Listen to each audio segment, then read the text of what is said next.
I think it's like my purpose or something in life to leave like an imprint on people or the place that I go.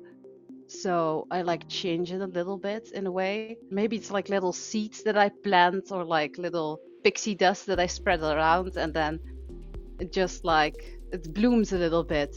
And I just love that, because it can like impact people's life or situations or just change moods. And yeah, I like that. Welcome to another episode of What It's Like to Be You.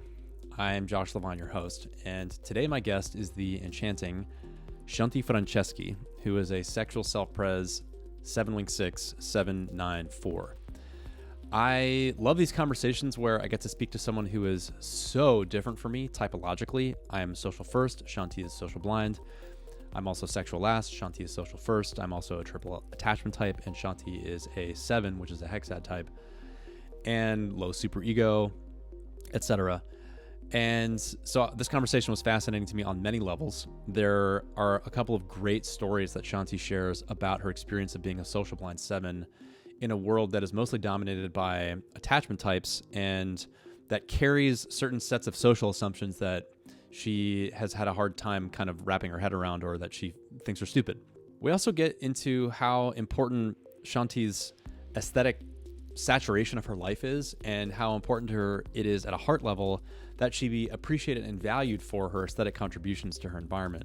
She has a way of kind of magically enhancing things where she goes and sprinkling her fairy dust around. And we get into the wounding around that when it's not appreciated, which I thought was very touching and also very interesting. So I really appreciate Chanti for being willing to go to these places with me and unpack some of the stuff in real time. I also want to put a plug in up front for Chanti's new project, which is her ASMR channel on YouTube, where she guides meditations and does ASMR kinds of things. And it's a place where she really is in her element creatively and doing her magical fairy thing, spreading her fairy dust around. Check it out. The link is in the show notes. One final important piece of information to say about Chanti is that she recently came out of a 17-year-long relationship, and she recently has a new love interest who lives literally across the world. Chanti lives in Belgium. Her new partner lives in Australia. They met on the internet. And the way that they met has also a particular sexual 7 flavor where, in her words, she says, "I just took a leap of faith and chased my dreams without listening to all the people telling me that it's not safe to hop on a plane to meet a stranger you met on the internet." So that's pretty important to know because while we don't really unpack her relationship history and her new relationship in the interview, the two are referenced somewhat frequently, and it provides a huge part of the context of Chanti's current psychological space. So, without further ado, I'm very excited for you to meet and learn from my friend Chanti.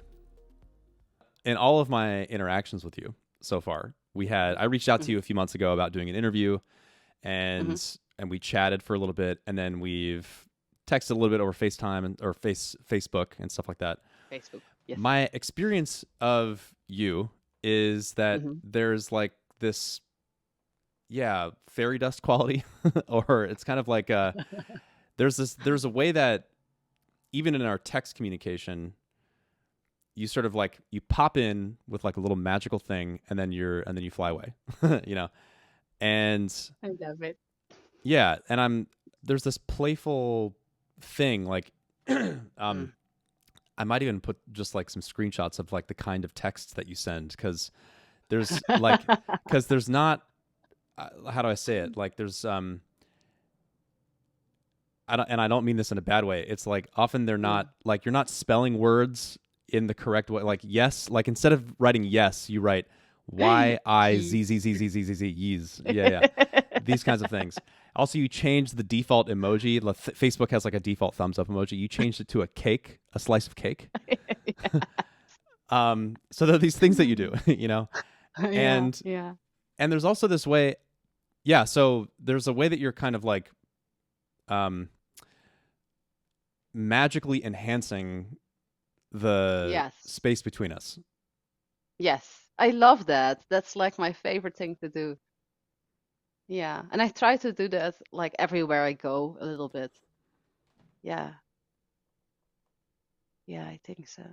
And I also just look for that in the mundane, boring world. So yeah, like between people, but also in everything and all the boring things, I can get something. I can find something that is magical, basically. Yeah, Yeah. yeah. hmm Why is it important that things are magical?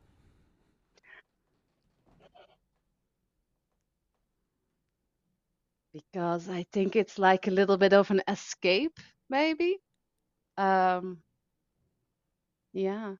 I don't know. It just feels like to go back to the thing before here. I just feel like um the world can be not always a nice place, and I think it's like my purpose or something in life to try to, I don't know, like leave like an imprint on people or the place that I go. So I like change it a little bit in a way.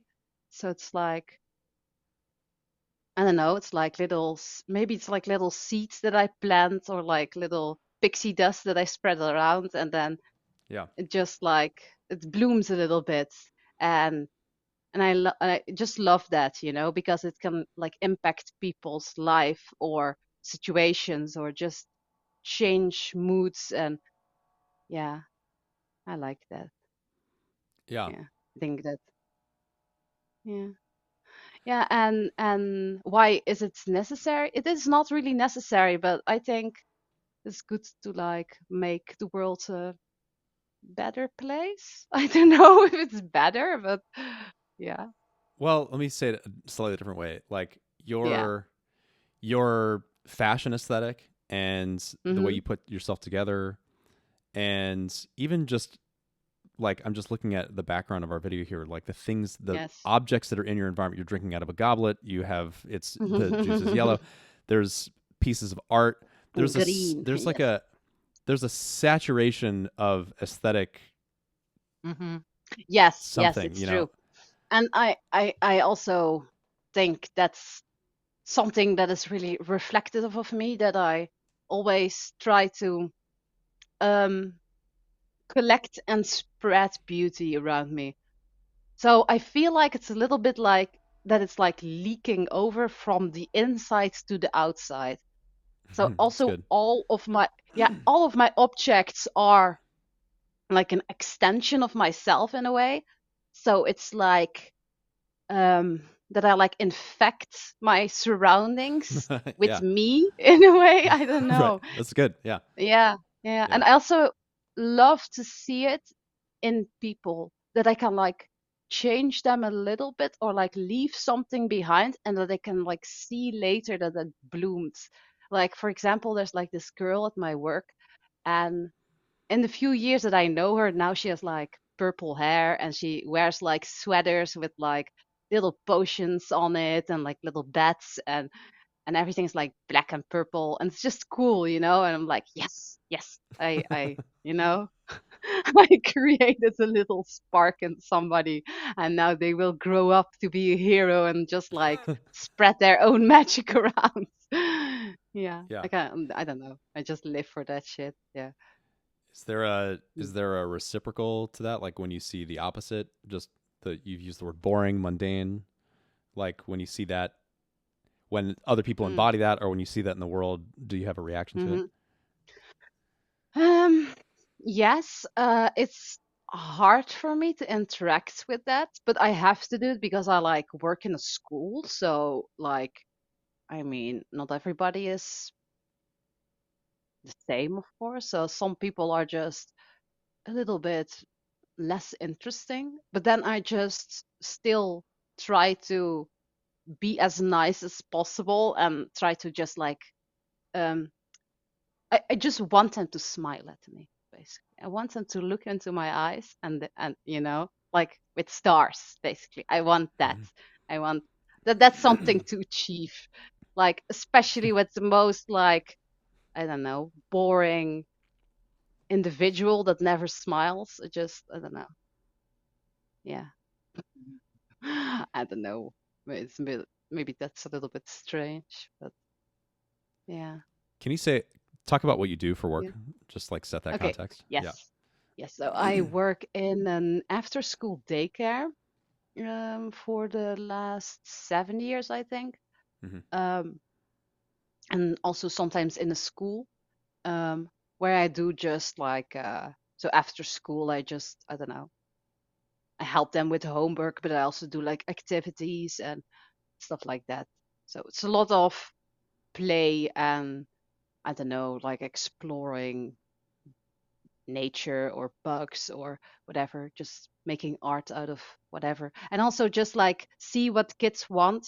So sometimes it's just like that they want to search for spider eggs and then we just go and find spider eggs.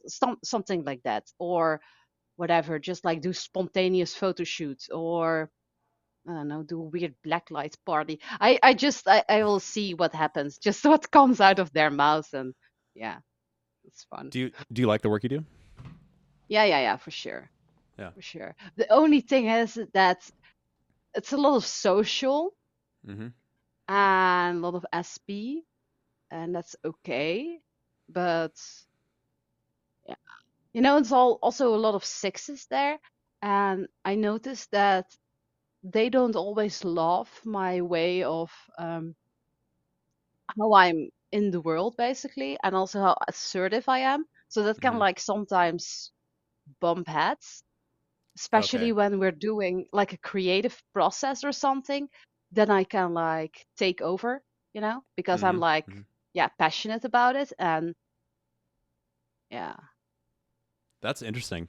You yes. are you are you willing to share an example or just say more texture Yeah. about that? Yeah. Um, okay. So like this SP6 that I'm working with, she was like leading this team meeting and we have to like come up with like themes and stories about like the overarching vacation and it's like a period of 6 weeks and in this you can actually do a whole lot of cool things with 6 weeks, but I always think that it's important that I like basically make sure that it's good because otherwise I'm not invested. I want like a team and a cool story that I can like brainstorm about and I don't know, like make all the things that needed to, like be made basically. Um so everything looks good and is good. It's like a certain standard because I am like a little bit of an art critic, like snob, cop, whatever you want to call it. So I want the things to look nice. Otherwise, I don't know. I just get not invested anymore. Like I don't know. It just loses my interest. I just don't want to work like with cliche, stupid stories. I just like if I can like work like around something fairy tale related or whatever. It's just more interesting to me. Yeah. Right, right. Yeah, there's a certain way Mhm. like not wanting to be forced to have to be with mundane shit.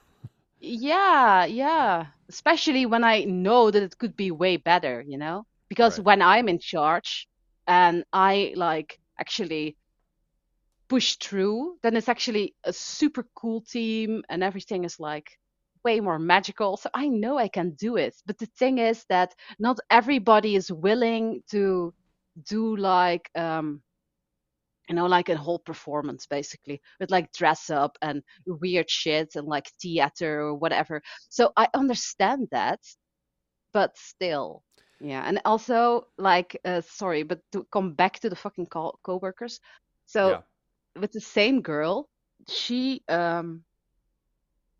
like there was like a fallout or a falling out something, but it's like not like spoken out. It's super weird, but so a while back when I went to Romania, I like took unpaid leave basically from my job to go there. And my coworker, she said to me, "Yeah, you have to be very grateful for a boss that she granted you this, that you could go there because otherwise you couldn't have gone, and then you have to stay here to work. And I said to her, you know what? I don't fucking give a shit. I would just have left. Like, I don't fucking work. I don't live for this job. Like, I can find a new job. I don't fucking give a shit. Like, this is the first, like this goes, um, this has my priority basically. Hmm. Because, like, whatever, like I'm not going to fucking not do it just because the boss said so. Like, fuck that. And I told her this, and apparently she didn't like this. Okay. And yeah, now she's apparently complaining about this to other coworkers behind my back. Yeah. Wow. Yeah, so I found out, like, I don't know, a week ago or something, and I was like, okay. Yeah. What was in Romania that was important to you? um well, there I met my Australian Aha, got it. new boyfriend for the Right, right. first time. Yeah, Okay. so it was more like, okay, I want to meet him, Hmm. and you know, and it was like, okay, I just make my ticket and I will just, go. I mean, whatever, I just do it. And I knew that I could take unpaid leave. And if they say, okay, you can't, like, what are they going to do? Like, fire me? They're not going to fire me. I'm like super, like, I am fucking asset to the company. So why would they do that? Well, that would be dumb. So that's what just like was in my mind. So yeah, yeah. It reminds me of something that you said. Well, actually, I have a thing to say about this first. Okay, okay. It's, um, I want to just call out a dynamic that's happening in my own self right now in this conversation. I find it Yeah. fascinating. I think you're, in terms of like Enneagram person, um, Yeah. pretty like you occupy a really distinct pole away from me and my typing. I'm social self-pres Mhm. image. You know, Yeah. your Yeah. sexual self-pres image last, right? Uh, Um, yes. Yeah, yeah, yeah. 794. This I'm like my three brain is having a hard time just like squaring the fact that like you sort of this person dressed like this shepherd, like Pied Pipering these children around, having these conversations with a bunch of self-pressed sixes in a classroom, and then throwing a fit because you can't see your boyfriend in Romania, and being like, "What are you gonna do? Fire me?" It's like, Yes. Yeah, so I can understand why this is triggering to them. I can yeah, yeah, understand it. yeah, Yeah. yeah. Uh, Can I just resolve something in my own head for a second? Do you like when you go Yeah, to yeah. work? Do you adjust your appearance in any way to be quote unquote more professional? Do you? Uh, no, You don't. You show up like this. no. Yeah. Yes. I, Yes, I think I that's do. I think that's great. I think that's amazing. Yeah, the kids also I could love really it. learn from that. I could learn from that. That's interesting. Yeah, I bet they do. I bet they love it. I mean, it's cool to yeah, it's like yeah. especially how what are the age what's the age of kid that you work with? Two till 12. So it's like, Yeah, yeah. yeah, Yeah. uh, yeah. And also with the kitty headphones, I also wear that. Yes. Yeah. And not like actually when I'm working, because then I would be wearing headphones. Mhm. But I do wear earplugs, and I say to them, "You're so loud. I'm wearing earplugs because of you. I'm Right. also that asshole." Yeah. Well, I think this is one of those moments where I'm like the Enneagram is real because it's like your typing is like Hmm. there's not really as I experience you and as I understand your type structure, um, the idea that you would adapt into an aesthetic of quote unquote professionalism to like um, be in a certain way in in your work environment, or that you Yes. would supplicate to certain structures of authority and, for example, not go to Romania to visit your new boyfriend Hmm. because you have Hmm. to hold down your job. Like, there's no Hmm. place for that to live in your type structure. It's like your type structure has an allergy to that kind of a thing. Yes. Yes. Yeah. That's Whereas true. in my Yeah. type structure, it would be I would have a hard time doing what you did and just being like, fuck everyone. Like, this is what I'm doing. I'd be much more. I would be much more reflexively rule abiding. You know. Yeah, yeah, yeah, yeah, yeah. Yeah. I understand that. Yeah. Yeah. Has it ever been? Well, actually, let me ask this. Has it ever been? Let me. What's your algorithm in your head for like when you follow rules or don't follow rules, or is it not even a question? You just sort of is that not even a thing that you Mm, consider? I mostly at the beginning, when I'm like in a new place, I learn the rules from the place and find out where like the limits are and what like people get like very angry about. Yeah. So I know where the plan is, like I know where all the limits are, so I can like break them very like gracefully. And also if Yeah. persons like me, then I can get away with everything. So that's also a thing. Yeah. I Right. just make sure that they like me basically, and then it's okay because then I can just do whatever I want basically. So that's interesting because it reminds me of Yeah. our last conversation where you said Hmm. you have this framework in your head of like, can I get away with this? Yeah. It's kind of, Yeah. yeah. Yeah, but So, mostly like I just do it and I know that I can get away with it. And I think yeah. there's also like a knowing. So, yeah. Yeah.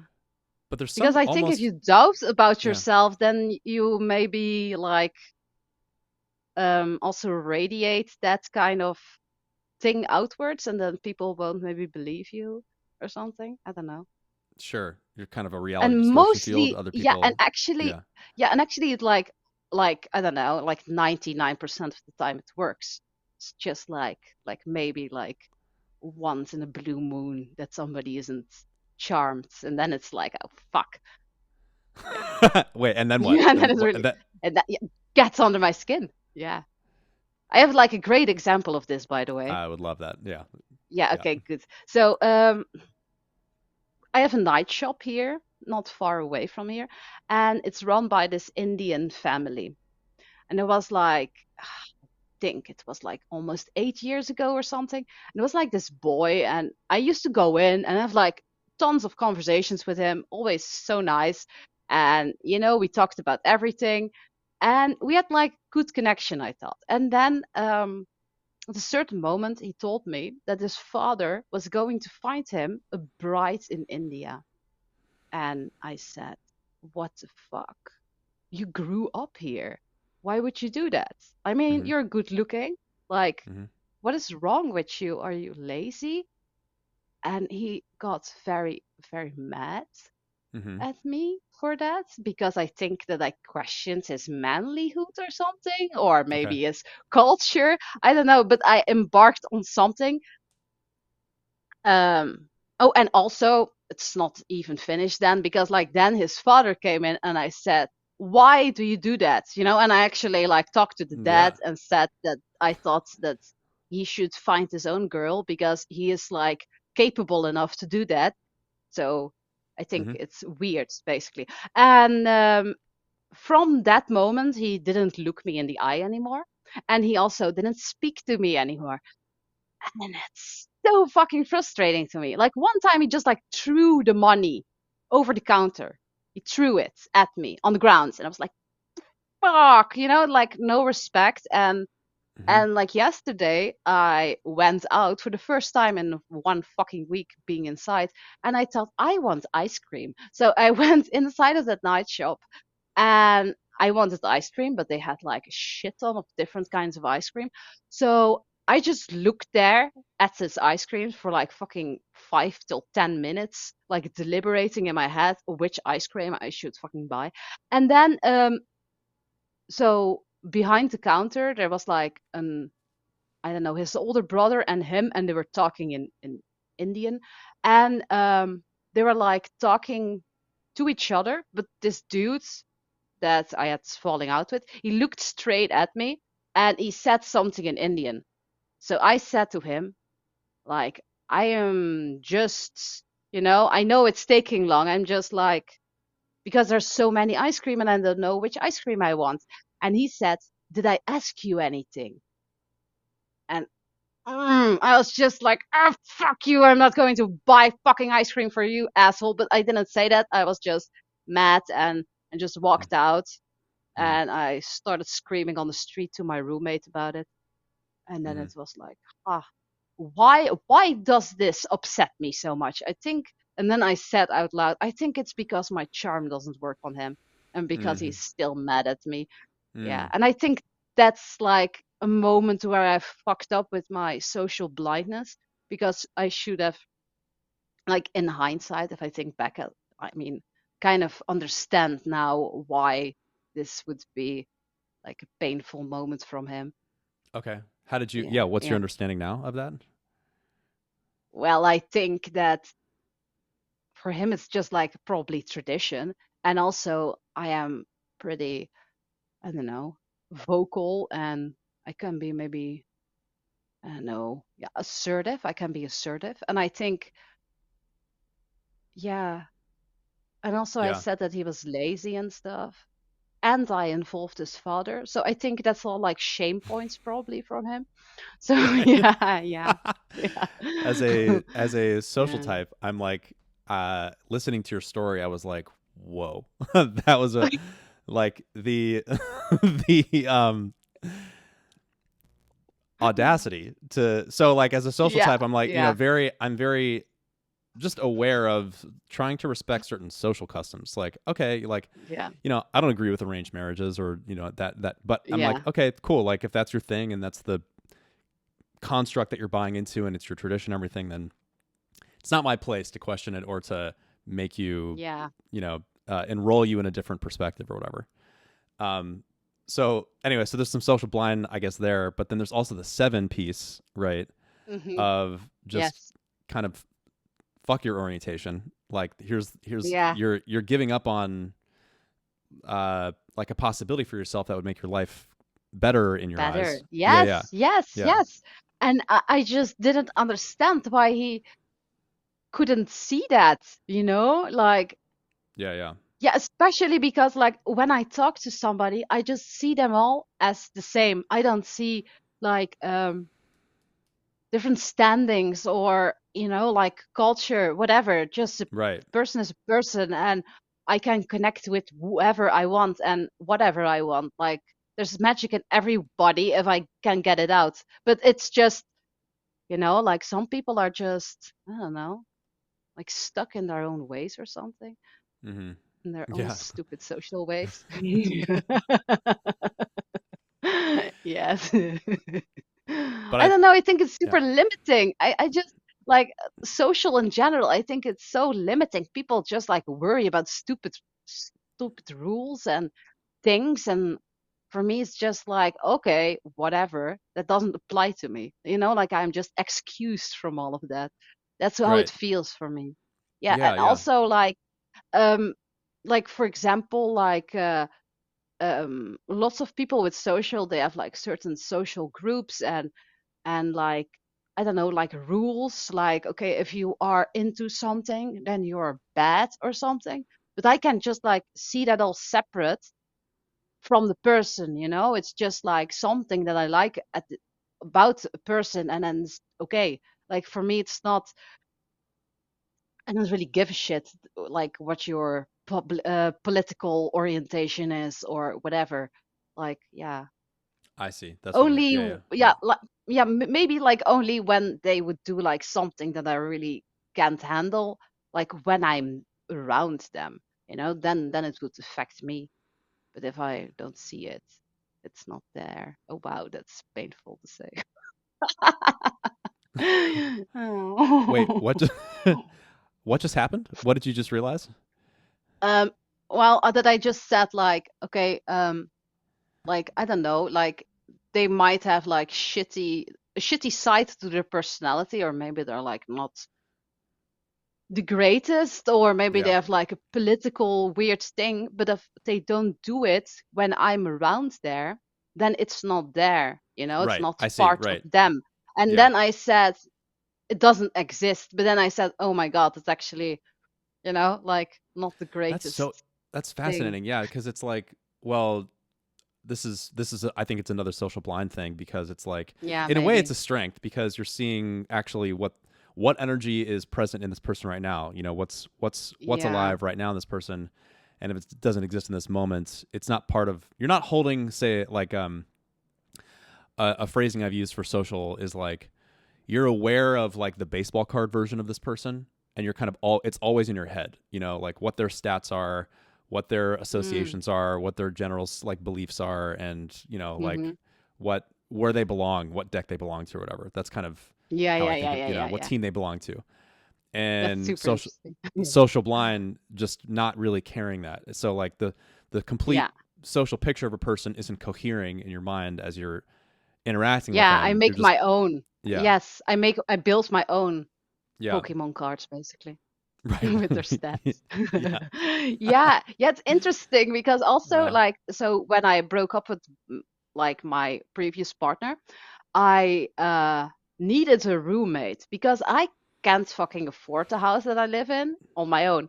So it was just like this guy that I spoke to like once or twice on Instagram, and I knew that he didn't have a house anymore. And he was kind of okay and normal to talk to, he seemed nice. So I said, "Oh, maybe you can live with me." Just like random. And I said, "Okay, come. Just come and I will be here somewhere on like what was it? Like a yard sale that I was doing. You can help me," I said. And then he just came there. I never saw him before. And like so he seemed nice, like okay, I mean, he's a person, and he seemed like yeah, like a normal dude, but like a little uh, bit alternative. I knew like a little bit about his background, but I didn't really care about it. And then all the people start coming in, like, "Dude, seriously, you can't trust him. He did this with this person and this with this person, and oh, it's the ex of this person, and ah." So it was like a whole fucking weird social waves that would come my way, like warning me of this person, that I want to take into my house. And I just thought like, okay, fuck that. And I will just like ask all of these things that I heard directly to him. And I also involved a friend of mine, um, who's an eight. So I thought, okay, that would be good for intimidation. So I just like took her with me, uh and we just like interviewed him basically, but not like interview, but just like all like those painful rumors that we heard. We just like asked them all. And yeah, I mean, there are always two sides to every story. And I just took him in and basically just had a lot of shitty things happen to him and a lot of shitty people that had shitty situations, and I don't know, just like tripled. And now it's super good, I'm like a half year further and everything is super nice. Like I don't give a shit. I just know that I can't go to a certain party anymore because all the people there will be super annoying then. But that's it basically. because of your So association with this guy. no, they still would like me. I know that they would like me, but they will warn me about him again. I see. Yeah, Got it. yeah, yeah. And Because I what's know that they will still like me. That's like the beauty of being me, I think. Um, I can go, like wherever, and I don't know, that doesn't affect me. Like, but I think the problem is he cares about all the rumors. And apparently he was like the ex of some girl that I knew. And yeah, apparently very sloppy ending of the relationship. And right? apparently the whole scene or whatever, they all decided to hate him. So Mm-hmm. he was like the most hated figure there and Yeah, yeah, had like a lot of rumors. And he was just, yeah. he's basically, yeah, it's like a boy who has autism and also ADHD. So Mm-hmm. yeah, Mm-hmm. so he basically and then also became homeless. So I thought it was just somebody who needs a new chance. I don't fucking yeah give shit about what people's previous stories are. Build new stories together. And I don't know. Sometimes people just need, I don't know, new people believing in them or something. Yeah. without previous judgments or yeah. I find what you're saying really like sweet and inspiring in terms of like your kindness and stuff. And I'm Mm. also, what's occurring to me is that it feels like there is a particular brand or flavor of superego Mm. around. And I know if we don't usually call seven a superego type, but there's like a certain insistence on a positive framing of like or like Yeah. being willing to what give someone a chance or Mm-hmm. um, see the positive side of a person and just kind of let the other stuff go. There's something positive outlook about that 7-9 stem. Yeah. Yeah, yeah. But it's also maybe my wing, my six wing, Yeah, which yeah. is my only dose of superego, It's like which is yeah, kind of super good. ego about positivity. Yeah. It's like Yeah, there's yeah, rules, and frustration yeah. too, and Yeah. judgment for other people not being on that same page or not being willing to give that Yeah, yeah, chance or yeah, whatever. yeah. Yeah, Yeah, yeah. yeah, Yeah, it's true. yeah. I wanted to ask you about your relationship with being low super ego. Hmm. So, we talked last time that you realized somewhere in your mid 20s that your behavior has consequences and that it Yeah. does something to people. Yeah. So do you was that a particular moment that you realized that, or kind of a dawning realization over time? And what was it that made you realize it? What was that like to realize that? Um,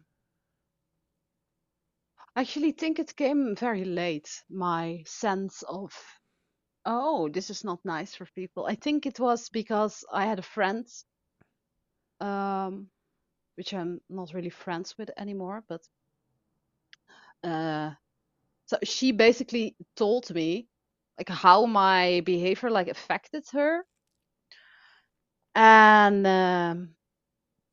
yeah, that was like sobering in a way. Um, but it is something that comes back, and sometimes I forget about it again and then it comes back later, so it's like a recurring theme.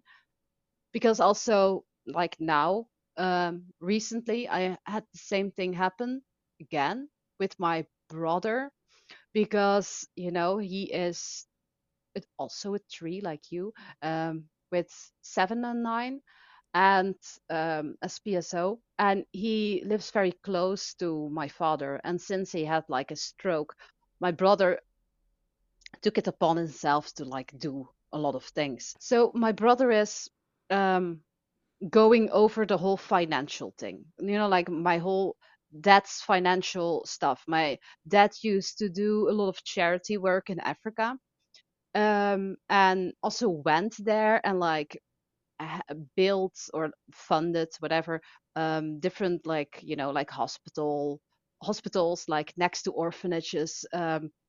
They He provided like sleeping places for the kids.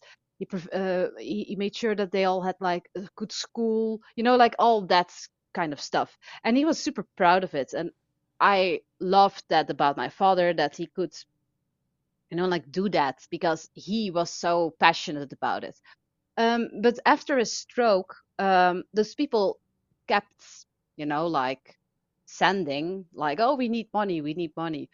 And I told my brother, okay, but now it's done because, this is my father's project. And, like eventually it has to stop because it is what it is. Like, that's just, yeah, like you can't maintain that. That's too much work. Another thing that my father did was like renting out houses, but from friends, in Italy because he's Italian. But there was like I think 30 different houses on multiple websites, and so when he got the stroke, we had to like take over, but there was no database, there were no like passwords, nothing. So we didn't know which house belongs to which person. And so we decided, me and my brother, that he would take Africa and I would figure out the houses. Mm-hmm. So that took me so much fucking work and wow, like to also like find all the hidden websites, because I think that he put all those different houses on, I don't know, like over 15 different websites, and I didn't know which websites. So I just had to like Google and try to find it. Mm. And then also like try to hack into the system, like with his email address and find like a new password and blah blah blah. And then like all those inboxes were like filled with people that all rented stuff, and some of them were like automatic. So the thing is, all those people needed to go to their fucking vacation home, and it was so much work, because I had to like contact them all and basically tell them that my dad had a stroke, and like I Yeah. don't know what happened. I also don't know who this house belongs to, so that's another problem. So I ended up like going through his whole telephone list and try to like pair every house with a person. Eventually, after months of work, I think I got everything except for like one website. And I also contacted all the owners. I forwarded them all the bookings for the coming months. And I tried to delete all the houses. And so I thought I'd done enough. Like, okay, this is all the work I am doing. I am Mm-hmm. finished now. Mm-hmm. But the work didn't finish. And that's the problem. And in my mind, I was like, yeah, but I've done enough. Like I've done all of those things. Like I think that's enough. But the stuff keeps going because he has to go to the hospital. He has to go to the psychologist with my dad. He has to visit every time. He has to do Mm-hmm. groceries. He has to take my mom to there, blah blah blah. And he said to me like that he thought that I didn't care, that I you know um he felt super lonely basically. And to hear Sure. him say all of those things, I can imagine that it must be very hard for him, but he also has to understand that this is not my burden to take. If he decides to do that because he is a core attachment, then like, okay, you do you, but I am not going to do that. Like, Mm-hmm. sorry, but I'm not going to give every fucking weekend up because of that. The thing that I can do is listen to him more, and also like call my dad more, and like do Mm-hmm. video chats with him. And when I'm recovered after my surgery, I can go there too, Mm-hmm. But yeah, my care is limited basically. And I think that's hard for people sometimes to understand that and to accept that, maybe, you know? Yeah. So Yeah. is it like he's making specific requests for material support from you in terms of showing up in certain ways or being there in certain ways that you don't want to do or that don't feel possible for you or something like that? I asked him, like, can you, I want to make it less difficult for you, but you have to give me specific things to do. And you have to Uh-huh. keep reminding me to do it. And then he said, I will come back to that, basically. Okay. So Um, I see. So yeah, so maybe he's because I'm thinking about it from my perspective as an attachment yeah, type. Like there's probably like an assumption that like, well, if the family is yes. Yeah, it's struggling in just some my way, job, that basically, because you I'm part should of the family. Yeah, yeah, that you should just that's it. automatically assume that you're going to be there to help with when shit hits the fan. Yes, Yeah. And yes. the fact And that that that's is, not an assumption that you're carrying is something that he's having a reaction to. yes, Yeah. absolutely. And I understand that. I Yeah. completely understand that. But he has to understand also that, I don't have a car. I live in a different country, and I'm not going to give every weekend up to go there. So yeah, that's basically it. And Mhm. but I do understand that it's difficult for him, and for Right. other members of the family. But that's just the way it is. And I think that is Yeah. maybe Hackset versus attachment too thing. Definitely. Yeah. Yeah, Um and also yeah. social blind versus not social blind. Yeah, there's a lot going on there. Yeah, I'm wondering about yeah. like how do you how do you know when you're rationalizing behavior in a way that is kind of self-justifying, or I guess like you'd use the word selfish, um, Hmm. in a way that actually is, if you really stop and think about it, not aligned to your values, versus when you're making like a genuine argument. Yeah. Yeah, I think um so in the case of my brother's story, I think um I also vocalized like where I can be better, like I know that I'm also like slacking. So I was also saying this to him, like so I will always point out my own flaws and whatever. Um Mm-hmm.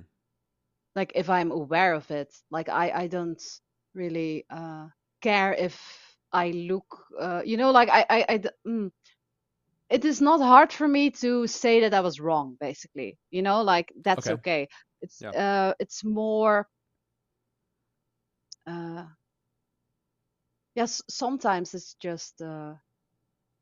just different. I think it's more when I want something, then sometimes I start rationalizing and stuff. Mm-hmm. um Yeah. But I think that I'm like self-aware enough to like see the difference. Um, but I know there's a fine line, obviously. I mean, I know that I could go there more, Mm-hmm. but I was okay. So first it was preparation for Australia. Then I went to Australia. So I think that's already like 5 weeks that I couldn't go to my dad. And then Mm-hmm. it Mm-hmm. was one weekend that I had to go on some kind of birthday weekend with some friends of mine. Mm-hmm. And the weekend afterwards, I had an appointment. So yeah, then it's like a lot of weekends passed. And now I had the surgery. So yeah, if I think about it, it's too long. I know it's too long. So I know that I'm also like rationalizing it. So to make Okay. my own feeling of guilt a little less. Yeah. Yeah, because if I think about that, then I feel it and I don't like to feel it, because it There you hurts go. Yeah. me. Right. Yeah, yeah. So, Yeah. yeah, that is a thing. So sometimes I know that something isn't right per se. Yeah, okay, that's your point. Okay. And then I start rationalizing it, but it's also a way to not make myself too guilty about it. Because Right. if I like start to see it from the other person's perspective, then I can see like how they see me, and that can be very disenchanting because it's Yeah. because it's like, oh fuck, I am not the magical nice fairy creature that I want to be. I am an asshole and I don't like it. It's true. Yeah, I know that I can be a selfish asshole sometimes, but Mm. yeah. Mm, Yeah, that tracks and makes sense. yeah. There's something in me that I've got my finger on something I'm trying to ask. Like this assumption that your brother's carrying, that you should quote unquote be more, Yeah. drop everything and go home to your family because like someone's sick. Yeah. There's so that if that's the lens he's coming from, you're coming from a different Yeah. lens, Yeah. and there's something that like invoking that set of values Hmm. creates friction to a different set of values that Yeah. you're holding in yourself. And what I'm wondering Yes. is, what are those values? From me, Yeah. myself. Yes. Yeah. Yeah. Yeah. Basically, that I want to just have fun and yeah. And also spend as much time video chatting with my love. Uh So, huh. Uh huh. yeah, because that is also like in the daytime, of course. No, wait, until 4, and then from 12 at night, uh, I can do it again. So it's like I just like live around that. So if I go to Holland, then I don't have the time to video chat, Mm-hmm. and so it's like priority thing, I think. Right. Right. Yeah. S- So what happens when in a conversation, for example, between you and your brother, if he tries to assert that value frame on you? If he's like, Oh, it if he, gets very mad. Yeah, I but can't what handle it. what happens for you though Yeah. is my question. What's the impact on you of someone, whether in this situation or another, someone asserting values like you should care Mm, about these values. I don't know. I think it hits something like deep inside of me. Yeah. Feels like a little dagger in the heart, I think. Okay. Because when you said that, I tried to like incorporate it and I felt like a little stab. Okay. Yeah, I think so. Yeah. Because deep down, I think I know it, but Huh. I just prefer not to do it. It's Right. just like Right. I rather have fun with my free Yeah. time. Right. That's it. Yeah. Yeah. So, yeah. But I can still make it fun if I go to my family. I can like get the best experience out of that. I Sure. know that, but um because when my dad was still good, then it was harder for me to go home because he, in his personality structure, as a 126, he can be super overpowering, and you feel that energy in the whole house, like that, poof, heavy, energy from like an Italian father who's always like nitpicking on everything and yeah, always complaining, never good enough. And it's poof, it's like hard, but and my mom is a 9, so she's just chill. But now that my father is in the hospital or in this, I don't know what to call it, place where he lives now, um, it's um it's a lot chiller in the house because like the Right. energy is chill, kind of Mhm. just like smoke a joint there with my mom. So that's good. Uh huh. Yeah, we do that. so Cool. that's so that's nice that we can do that Mhm. because like my mom would always like sneak around and do that. Uh Uh huh. Uh huh. yeah, so that also has like a certain charm in a way. Like, Yeah. oh, he can no, come, we're going to smoke a joint in the garden together, and then like, oh, we can't like let him know that we are doing that. But now, like, so it's like the energy is like different in the house itself, so that's kind of Yeah. good. Also, like hanging out with my brother, but I also understand that he feels a lot of stress, and you know, so Right. yeah, Yeah. mm-hmm, What's coming yeah, for me is I'm tracking how, like, when someone basically says you should do blank, yeah. that hits something in you that it's like it doesn't, it creates a reaction in you that makes it unlikely for that message to penetrate. But if someone frames it like in these moments where you've realized that your behavior has consequences, it seems like what's happened is someone has just told you how they felt as a result of what you've done or your actions or inactions or Yeah, something like yeah, that. yeah, Yeah, yeah. yeah, yeah, yeah. Then So then framing, it's hitting yeah. harder. Uh huh. Yeah, because it's less of judgment and Right. more like Right. showing what my behavior did, So it's less attacking, I think. I think the Yeah. shoot Yeah. is very attacking. Yeah. And also I shoot whatever, like you can't fucking control me, bruh. So it's like, like this thing inside of me is like, fuck you, no, like I don't know. Like, right. yeah, Right. that basically, yeah. Well, it's interesting to me to contrast shoulds like that, like the one that your brother's asserting on you, and the should that you're asserting on, for example, your Indian friends at that store, because Yeah. in one frame, in your brother's frame, or call it the attachment frame, you should hold yourself responsible to certain limitations. Your shoulds have to do with unconstraining yourself, freeing yourself, Mm. Hmm. and so there's this fundamental clash in values there. Yes, that's true. But I think it is interesting though, um, because like, so for like 17 years, I have been living with somebody who thinks the same as me. Like Uh he was huh. also just like, whoa, Yeah. whatever, I don't give shit, just don't bother me. Like I am Hmm. here in my happy cave, like fuck the world, basically. Yeah, yeah, yeah. I am not dealing with that. That is not for me, like that is for other people. And I will come out whenever I like it. So Mm-hmm. Hmm. I had like very much also that thing.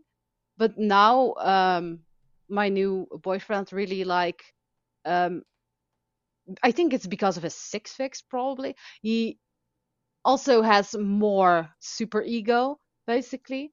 Okay. So sometimes I just like discuss like a thing like this, for example, with Yeah. him, and then he can give me like his perspective and also like reasons why I should do it. And then it's like, okay, okay, I will do it for you then, you know? So Yeah, yeah, it's yeah, like, yeah, yeah. yeah, Okay. so Yeah. but that helps me, because sometimes I don't like to do something for myself or for a person, but if it's somebody, I don't know, like my love, then it's like easier for me just to do it. Just yeah, Yeah, you find it a way yeah, to sort of justify it within the things you know for sure yeah, you yeah. care about. Yeah, kind of. Y- Yeah, it's not that I don't care about my family. It's, yeah, Yeah, yeah. it's like priorities, I think. Because Right, right. if he Okay. says do it, then it's okay to like give up the time with him to video chat to then do the thing. Yeah, Because he says yeah. that's good, that you did that because it's your father and blah blah blah, and he did so much for you, you Right, know. right, right, right. Yeah. Yeah, yeah. This is a related question, but we talked last time about this. Mm. Like, you use the phrase that you have positive reinforcement inside your head for why you should do something. Yes. You remember what I'm talking about? Yeah, yeah, yeah, yeah, yeah. Yeah. So like, why something is a good idea, so you can get away with it, and it's hard to Yeah, say no yeah. to yourself. Yeah. Can you take Yes, us? yes. Just take me backstage. Like, what are the messages that happen inside your head? For example, I placed an order for like, I don't know, like 150 euros on things.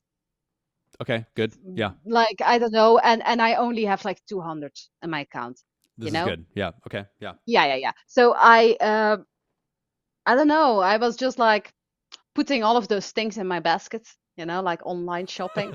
Yeah. And and then it's like, fuck, I don't need all of this. And then I just like click the website away. But then sometimes it comes back, like this feeling of, oh, but that would be so good to have. Oh, and also this, and also this. And then it's like, okay, okay, I will open the website again, and then I do it again. And it was like, okay, if I order, I can, like maybe buy all of those things because I wanted them, and now then I have them all in one go. And but maybe I shouldn't because it's like kind of expensive. And then like I just ask other people, like, should I do it? Should I do it? Just because I want them to say yes, and then it's like, okay, okay, I can do it. So it's like What how if they the say? six would do Yeah. it. Right. Right. Yeah. That's Yeah, that's good. Yeah. And if they yeah, say no, then you just ask someone else. yes, Right. absolutely. Yeah, yeah. Yesterday even, I went to the fucking pharmacy and I was like complaining about like this abdominal band that I have to wear. And I was Hmm. like saying to the lady, like, do you really think that I have to wear this constantly? And she said, yes. And I said, yeah, but really? Like, like I was like asking more and more just to Right. get Right. like her to say, oh no, no, it's okay. And then my roommate who Yeah. was next to me, he said to me like, are you just going to ask people that so you get like an okay? And I said yes, actually. But I was still at the counter, so I said yes, actually. And if she says no, I will ask the other lady just to get like more information so I can still do my way, basically. That is Yeah, hilarious. I love that's so yeah, interesting. Like how the six fix supports the seven to get permission. You know. yeah, yeah, yeah, yeah, yeah. Yeah, but I ended up doing it. Yes, I ended up buying all the Right. things. Yeah. And Yeah. also, like, I don't need like one specific item in like 5 colors. I don't need that, you know? Like, maybe I should just get one item and see if it's an okay item, and then I can still order the other four. Hmm. Yeah. Mm, mm-hmm. Yes. I have one more category of exploration here, and then we'll probably come to a close. Okay. This is a big question. Hmm. So, what have been like the sources of meaningful suffering for you in life? And as you've grown, what has changed in terms of what you experience really nourishing? Okay. Those are two questions. Um, Yes. yes. Uh, I think kind of want to start with the nourishing thing. Okay. Yeah. So I think um, nourishing can be everything that gives me like I don't know, like electricity, like um, like interestingness, like nice conversations with people, something that like sparks magic basically that can like potentially lead to whatever, like that thing. Mm-hmm. I love I love going into people's fantasy worlds. Yeah, like um, but I do notice that I also love to be taken care of, and like um that there's that somebody really listens to me and also cares for my well-being. And Mm-hmm. that is weird because didn't know that I needed that. I know it sounds super dumb, but like because it's normal maybe, but like that wasn't like my priority at all. And now in my relationship, I can like see that that is like a thing that is really new to me, Yeah. like that he actually listens and cares and is so willing to also like grow together as Mm-hmm. humans, Mm-hmm. Mm-hmm. and I don't know, just like it feels like there's that we are like two little mystical beings that just go on a fucking adventure in the I don't know, and we just like mutate and grow together and whatever, and just completely transform through this relationship that we have now. And and that is beautiful, like I can like talk about everything to him. I can like say, vocalize whatever, and he will just say, thank you, I will do that, or I will make sure Mm-hmm. that I will change my ways or whatever, like Mm-hmm. Mm-hmm. everything. And that's so nice and new to me because like normal people don't have that. Like you can't just say to somebody like so super directly, like, okay, I don't like this or that, or actually, Right. whatever. Right. Yeah. Yeah, and that's so it's so nice. Like And it that sounds is like a nourishment to me. Yeah. yeah. I mean, What? and it's also a contrast, I think, to your last relationship where there Yeah. was a lot of Yeah, yeah, resistance yeah, to the yeah. change. Yeah. Yeah, yeah, yeah. Because I was more of the caretaker there, like I was Mm-hmm. more, there was no room for my sadness or whatever there. No, because Mm-hmm. every time that I was sad or upset, he just said, oh, you are um making me feel uncomfortable with your Oh mood, wow. so you have Right. to Yeah. leave. Yeah, or he got super Yeah. angry. So that is like not a great quality. And Mm-hmm. in my, like delusional mind, I was just reframing it and like just ignoring it basically because I did love a whole other side of him and was just focused on that like extremely. Like I just thought that I could get all the nourishment out of this one facet, but it's actually so much more. And now, you know, I have somebody who like really listens to me and like, Wow. yeah, yeah, Yeah. and that is new and beautiful, I think. So yeah, I'm very grateful for that. Um, yeah, and I think that is something that changed in my life, I think. Mm-hmm. Yeah, yeah. And And also, we want to it become like yeah. a better person for each other, and that's also nice. Mm-hmm. It's Mm-hmm. like we use each other as a motivation to become a better version of ourselves. It does Yeah. kind of strike me actually that there's a social piece to what you're saying, and there's a heart piece to what you're saying. Mm. Because, I mean, I think listening itself is Yeah. it's kind of like, you could call it the social dimension of the heart. Or I think it's really in all three centers. Listening is all three centers, but there's a heart thing that I'm pulling from what you're saying, because it's like someone who is actually taking in and witnessing your personhood and your inner needs and allowing for Yeah. space for a full range of expression, and then being willing to meet you in those needs. Yes. Yeah. Yes. Yes. And that's beautiful. That's Yeah. beautiful. And that's also interesting because I previously thought that there was not really a social connection between me and my new boo, but actually there is. Now you Right. mentioned it. Yeah. Great. Nice. Great. Thank you. Check. Thank you. Thank you. Yes, good. Yeah, yeah, yeah, because I was like previously talking about this to my friend Sophie, and she told me, or like she pointed out basically that my previous relationship was more of like a social connection that we started to have, and with like the whole friend group and our connection itself. But now that I think of it, actually maybe that wasn't the greatest social connection that I Hmm. made it out to be. Even because if he can't listen to my fucking stress and only wants happiness and chill, then it's also not great, you know? Right. Yeah. So Yeah. yes, yeah, Mm. interesting. Hmm.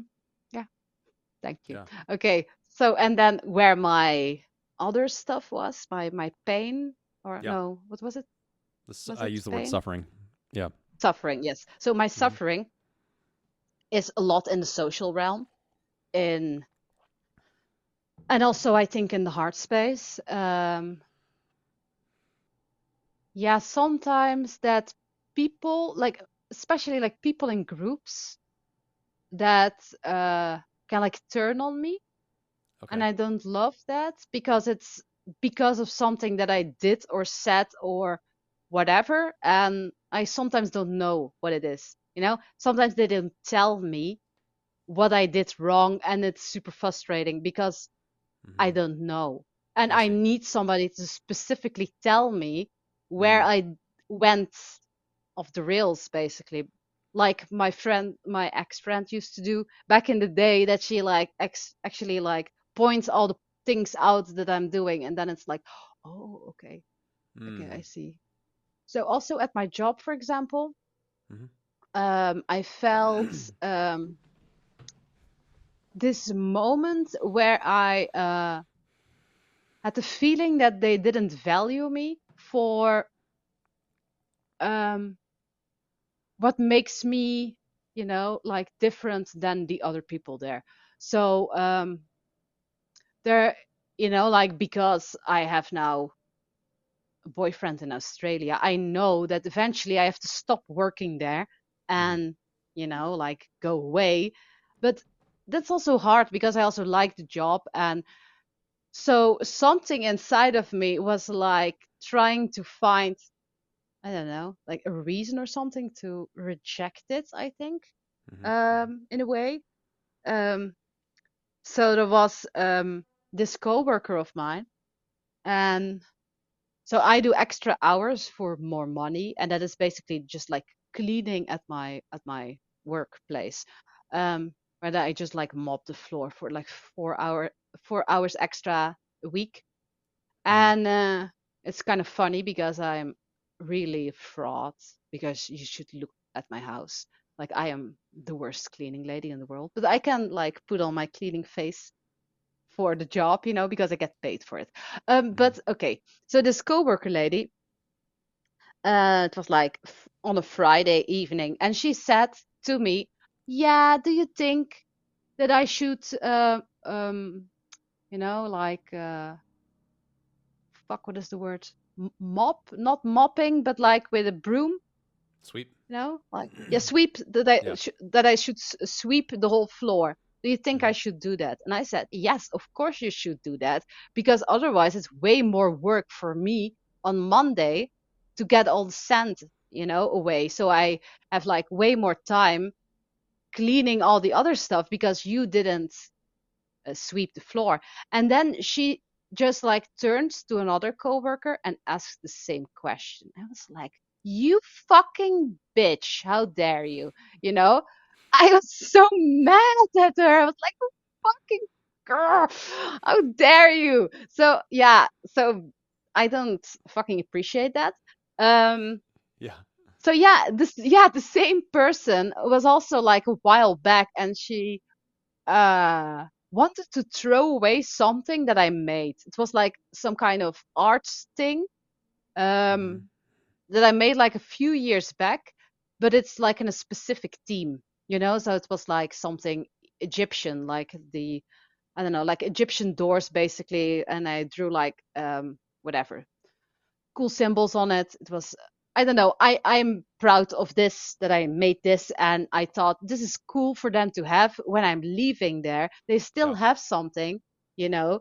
Mm-hmm. When it's that kind of team, they have something to like decorate space because there's nobody who can do it like me. Yeah. Okay, I sound super cocky, but you know what I mean. Mm-hmm. Um, and she wanted to throw them away.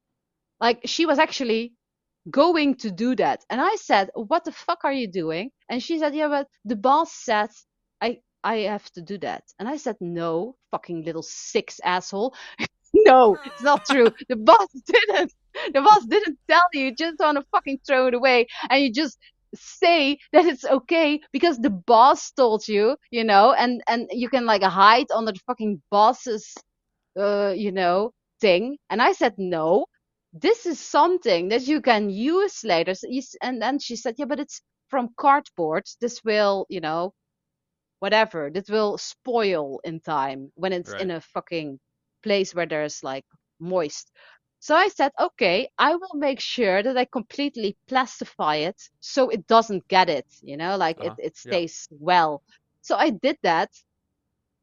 And afterwards, I was so fucking angry at her because I was like, how dare you throw away my shit? You should be so much more thankful that I actually leave you with all of this.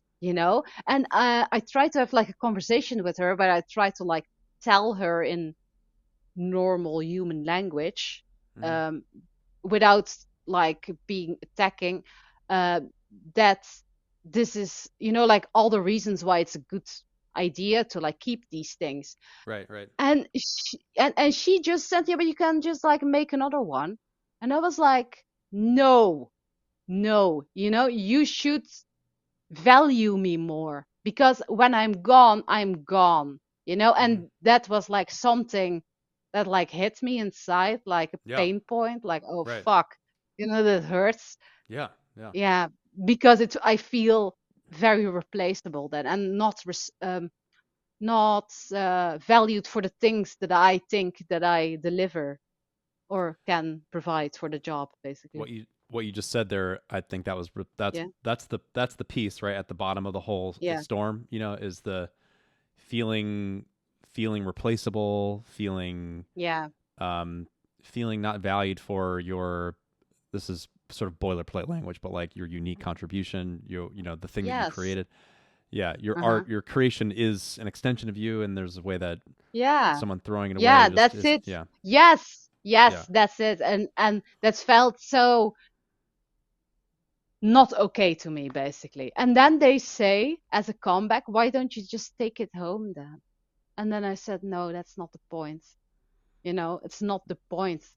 right. So Yeah.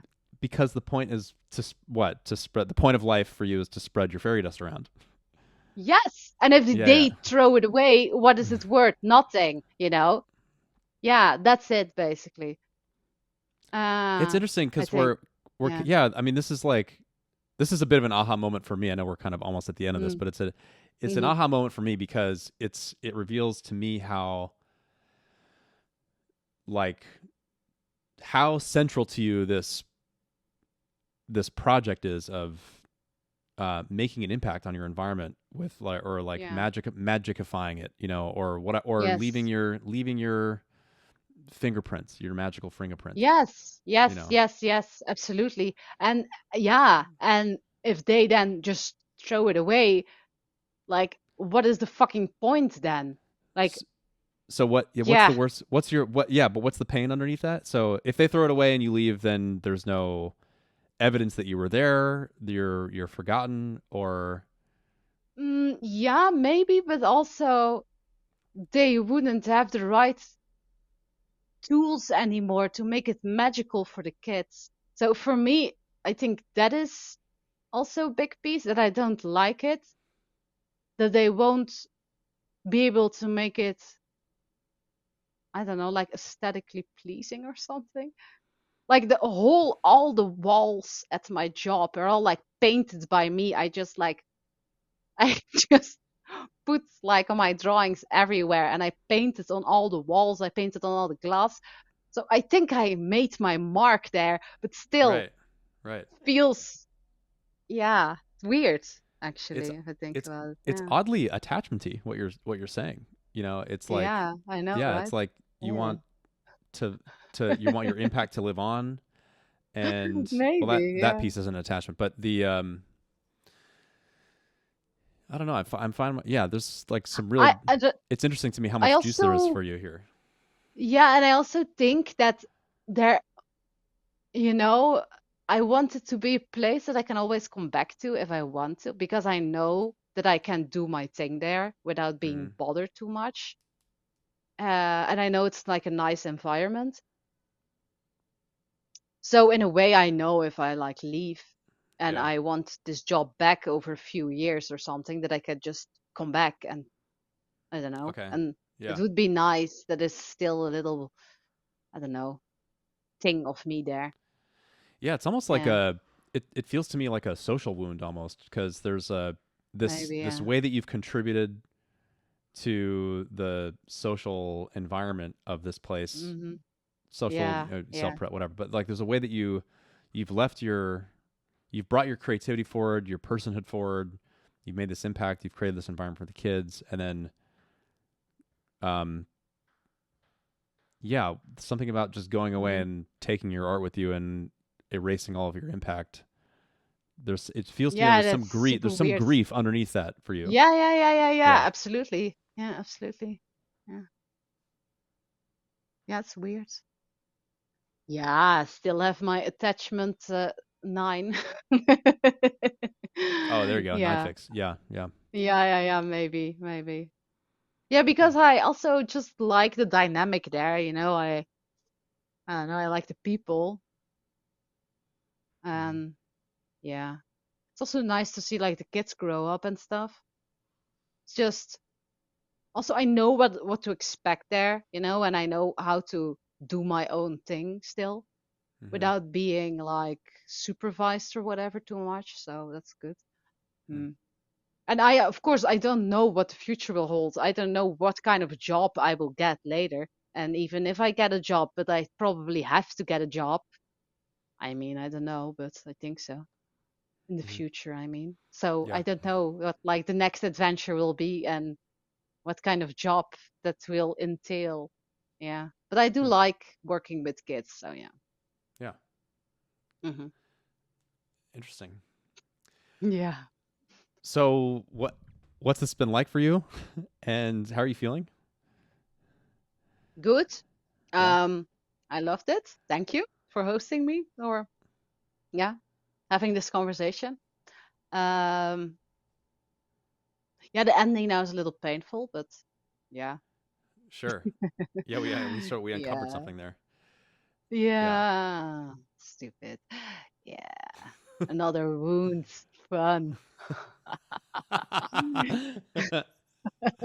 Thank you. You're welcome. So nice. It's my gift to you. This is my little fairy Oh, dust. Yeah. thank you, thank you, thank you. Yeah. Thank you. You Some salt here. know. one one of the things I've also found interesting about our Yeah. dynamic in this conversation Hmm. is that there's this been this like push pull between um and I actually I've been feeling this inside, and I want to go back and check the video to see if my energetic sense is actually true. But it's like you're you have this energy of kind of uh getting, let's see, um Oh, I forgot something. We still have to talk about ASMR stuff. Sorry. oh, that's right, we Go should do that, we should further. do that, Yeah, yeah. yeah, yeah, yeah, yeah, yeah, yeah. Okay, um go further. Sorry, in your thought. there's there's a way that I'm trying to assert like a social frame, on the Mm-hmm. conversation, and I'm Mm-hmm. trying to meet Yes, you you do. socially, and Yes. and I'm creating the context, and I'm drawing social ideas out, and then there's a Yeah. way that I've experienced you kind of like slipping out of that and just being like, actually, I want to go over here. This is where my energy's going, and you sort of whip yourself up into it in excitement about your own Yeah. stories, and then I'm like, wait, what does that story connect to, and how does it make sense in the Yes, social it's frame that I true. tried to set? And then we kind of go back and forth, and I'm like, and then you, yeah. So that Yeah, yeah, I yeah. find It's that really like interesting. you have like this spider web thing, and it's like, okay, stay on the spider web, and I'm Yeah, like, yeah, yeah. come You're back. like, fuck your Yeah. spider web. I'm going over here. Yeah. I just think that's so, I think that's the most interesting thing Yeah, about the Enneagram is these real time dynamics where it's like I'm a yeah, social yeah, type, yeah. I'm triple attachment, I have a six pix, I'm drawing the spider web. I'm like, stay in the web, stay in this frame, Hmm. and you're like, Yeah, yeah, yeah, no, I yeah. don't do that. I don't do frames. Yeah, that's super fascinating. Also, the Yeah. topics that you go back to is also a social topics. Right. Yeah. Yeah, yeah, Yeah. yeah. Yes. Yeah, so um something that I also recently started doing is the ASMR channel. Yeah. That actually just like morphed into an ASMR channel. Yeah, so basically I had a conversation with my boo, and he said to me, he was like, I don't know, going on a thing about like getting money from YouTube. And I was like, interesting. Okay. But yeah, whatever. And he was like, oh, but you can do it like this and automation and blah, blah, blah. And, and it's all, like the algorithm, and you have to like deepen yourself in it. And then, I don't know, interesting, blah, blah, blah. And I was like, okay, I will just start. And he's still in fucking research mode, and I am already like going there. And Uh-huh. I just started with, I don't know, like simple things. And then I just didn't know where it's would go to, but was like a fun new way to like invest my energy and time with. It's like a cool new thing, a hobby. And Mhm. at first I did like urban exploring, like, like just walking into fucking houses and, I don't know, filming that. But the thing is that it is also a little bit dangerous to just like walk into any fucking house and sometimes like asbestos and stuff. So Mhm. yeah. Then I thought, okay, maybe this isn't like the best thing because I still left, I like have to endanger myself constantly to get like Mhm. cool, I don't know, um, pictures basically or videos. Mhm. Mhm. Um, and then I don't know, I had just had like a conversation with a friend, and she said to me like, actually, you would be perfect for ASMR because your videos are already very ASMR like. You just have to make them longer um and slower. And I was like, interesting. And then I just like started with that,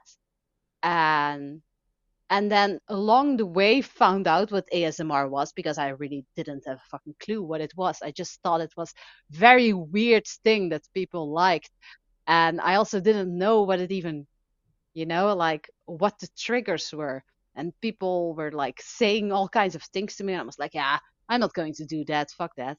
No, I will make my own thing. I will just create like this weird SX warpy vortex, Mhm. and I will just see where it leads, and that will be the ASMR. And yeah, and then I don't know, I got very invested with it, and it's kind of fun because it's like a way to I don't know, just be myself basically on a camera and just like Right. Yeah. try to like You're hypnotize definitely doing that. people.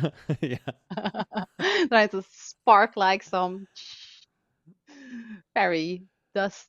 It's like forced fairy dust to people. It's interesting also to like so I have been in like promotion self promotion mode the last few days, and Mhm. it feels super weird because it's like um I'm like trying to force it in people's throats, basically. Like, here is my fucking SX. Like, here, fairy dust in your throat. Ah, now meditate, get hypnotized now. And it feels very icky, especially when I think about like my forefix doesn't like that. My forefix is like, stop that immediately. But I just have to like not think and just do, Mhm. basically. And then Mhm. it helps. Yeah. Because I'm very, very determined to get money from YouTube. That is my goal. Like that is like Interesting. Okay. end goal. Yes. Yeah. Yes.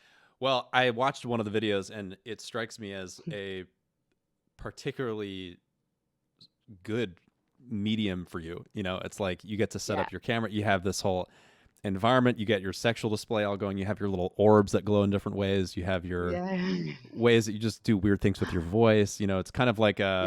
Yeah. it's a very enchanting kind of fantastical thing that you're doing. Yeah. And Hmm. yeah, it's Hmm. another way to spread your fairy dust around. Yes. Yes. And Yeah. it's kind of new thing that I'm exploring now, but I kind of like it. So yeah, that's something new that I do. Uh, so Cool. yeah, maybe you can like put the link in the description or something that people can. One of my favorite things to do is to help Yeah. promote people. So I'd be Okay, good, delighted to do that. good, Yeah. good, good. Yeah. Thank you, thank you, thank you. Yes, You got it. good. Well, thank you for doing this. Thank you so Yes, really. Thank you yes. for doing this. Yeah, this has been great. Mm-hmm, mm-hmm. Yeah, I can't wait to watch this back. I think it's as I was saying before, I mean, I learn a lot from all these conversations, but especially the ones that where people are so different from me, you know, in terms of like Yeah, just their Enneagram typing. Yeah, no, so I just really appreciate you having the conversation.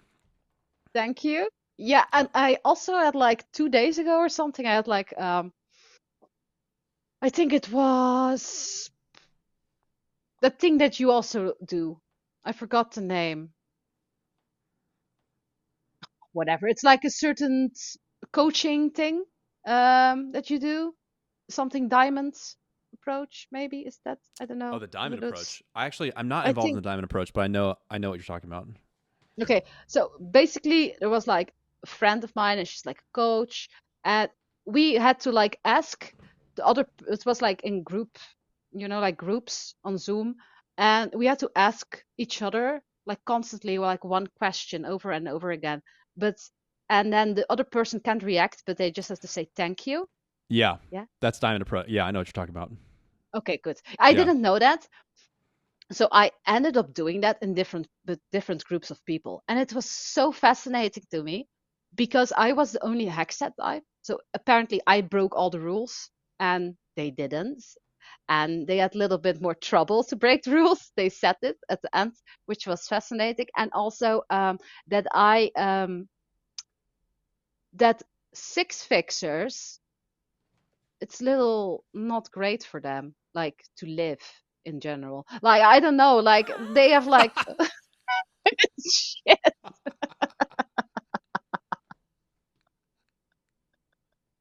Sorry. But seriously, like Uh-huh. all the things that came out of them, I'm like, oh, why is it so hard? It's not fun to be you, you know? Mhm. Wow. I feel for you. And it was also interesting to me, like that I recognized parts of myself in the other person, but like so it was like a girl and she was a 694, and Mhm. there we had like similarities in the 9-4, and then the other one was like a 973, but she was social self-pres, and we had also a lot of similarities. But for her, there was like a whole lot of social awareness and judgment involved, and also like the 9 core. But yeah, it was interesting to see for me how the energy changed in every. in every dynamic, you know? Mm-hmm. Yeah, it Yeah. was very interesting. Yeah. So Interesting. what I learned from that is that social isn't fun thing to have. Like I think that I can live not freer basically because I don't have the restrictions of the social, and also that six hat isn't fun. Yeah, yeah, I have. It'd be interesting to have a.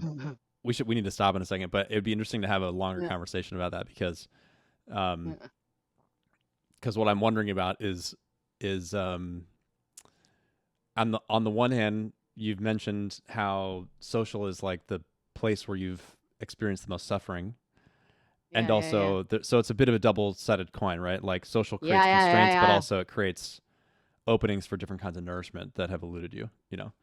yeah, And yeah, yeah, I yeah. would say probably the same is true between 7 and 6, like you're describing. Absolutely. Yeah, Yeah. yeah, Mm-hmm. Yeah. So that was interesting. very interesting. Yeah. Yeah. Okay. But thank you also for your time and I don't know, the conversation. I really loved it. I hope you also had fun and yeah. I did. Okay, thank you. Okay, good. Okay. Okay. Thank you so much for tuning into my conversation with Chanti. If you would like to learn more about Chanti or you'd like to follow her on YouTube for her ASMR work, then you can go check out her channel at moonflower_ASMR. I will put a link in the show notes. If you're a fan of the show and you're watching this on YouTube, then I invite you to please click the like button and also click subscribe.